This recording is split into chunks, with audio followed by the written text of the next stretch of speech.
2000 where every tech company goes up. We just don't have that. So I'm not sure how investable it really is outside of the semiconductors, which I've been long of for a year for Pro Macro, and also in the Exponentialist. And they've done incredibly well.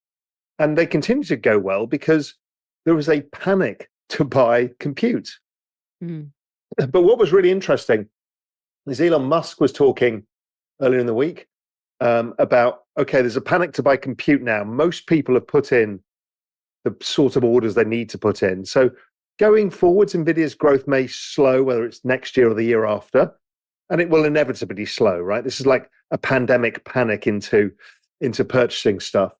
But he's like, well, the next thing is you need transformers to step power down from power plants to chips. And it's like, we don't have enough in the world. He was speaking at Bosch, the German electronics company, and said, you guys need to make more of this stuff. We're about to run out of the ability to generate enough power to generate all of this stuff. And then he's saying, and then we got a problem with electricity. We're just not ready. Let's say somebody develops something amazing and it's really cool and it's getting traction. So you go to the AGI and say, I want to replicate this product, but with stronger behavioral incentives, and I want to skew it towards the larger audience of India. Go. It'll build it in 10 minutes. So then how do you build companies? And I talked about this in my piece, is like, beyond 2030, this becomes a very, very, very complicated world because a lot of what we understand to be true will not be true any longer. Yeah, which is a daunting thing to think about. And this is also why we kind of kicked off the series close to the top of the geopolitical conversation with D. Smith and Jacob, because you're talking about how to build businesses.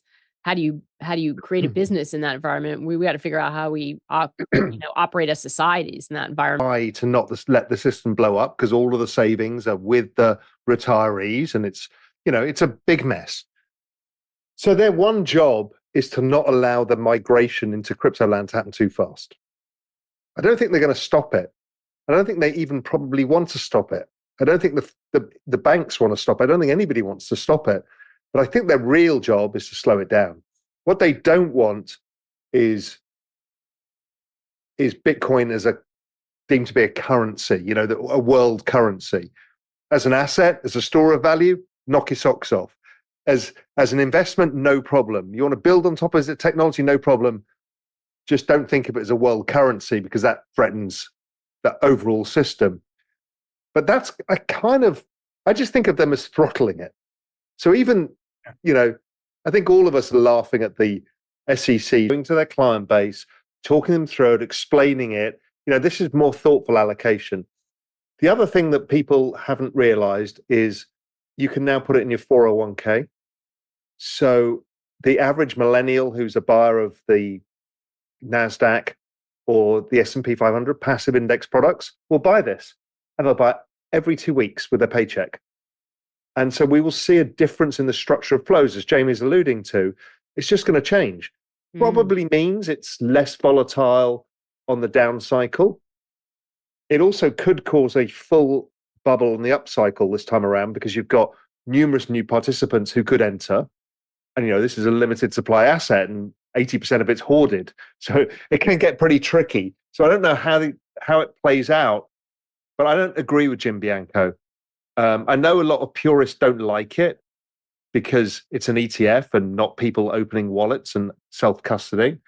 I actually think of it as a Trojan horse, where we're actually teaching people about this product before. And now we've got this nexus where technology has met with this wellness trend, and you've got this longevity stuff that's happening, plus the ability to, at scale, cure disease, diagnostics, preventative medicine, things that didn't exist before. And it's only going to accelerate with the use of AI.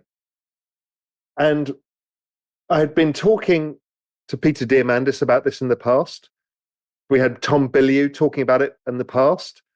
I've been down this rabbit hole, and Jamie and I were talking off camera. He's going down the rabbit hole. We all go down this rabbit hole because, once you get a few grey hairs in your beard, you start thinking, oh my God, I am now. And Jamie's just had a kid. It's like, oh shit, I now need to think about my longevity. You've got the grey bits in your beard, I can see. And so you do start thinking about it.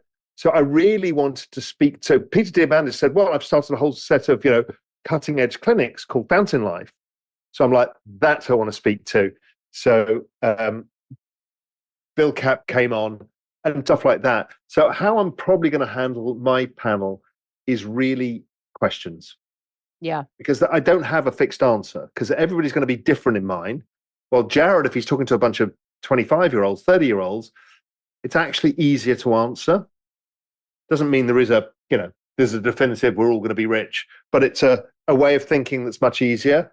Mine's going to be more difficult. So I think I want to do it on a case-by-case basis without trying to give investment advice, but just give directional ways of thinking this through and making intelligent decisions. Because I've also seen a lot of my parents and parents' friends make all the mistakes. And I've seen some of them get it all right. And learning from others is, it's very good. What's weird is I'm a very conservative person in terms of debt and other stuff, but now become a risk taker because I've got the security to take risk. Because I saw performance of active versus passive. What that is the battle of the generations, because the boomers hold active funds. That was the way of investing in the past. Their kids own passive. And we've seen a switch that passive is now larger than active. Active portfolios underperform over the long run. Why? Because there's a relentless sell from the boomers as they release capital from their retirement assets. And the millennials are offsetting the flows, but in different things, which is kind of what Jamie's talking about, because what we're going to see is this also offsetting of flows in this new asset class. So you're muscling in this new asset class in the middle of this. And don't forget, there's 86 million millennials in the United States alone. It's actually larger than the baby boom cohort. They just don't have as much money. But in an asset class that's another 20x from that point. It was a V, wasn't it? I mean, it didn't even bottom out. It didn't even sort of flatline out. So it was wicked. And that was a time when inflation, like the protocol inflation, was extremely high, right? So that was first cycle. After the first halving. So we still had it. I don't know what that meant in terms of inflation rate, but it was like, high single digits or maybe even double digits at that time.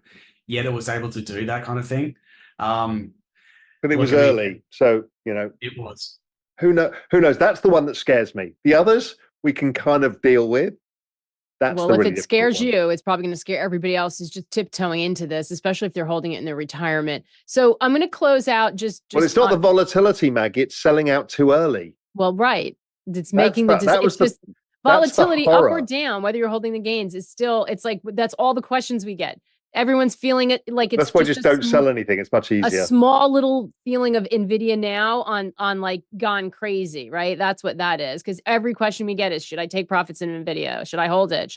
What if I sold too early? Oh my God, I sold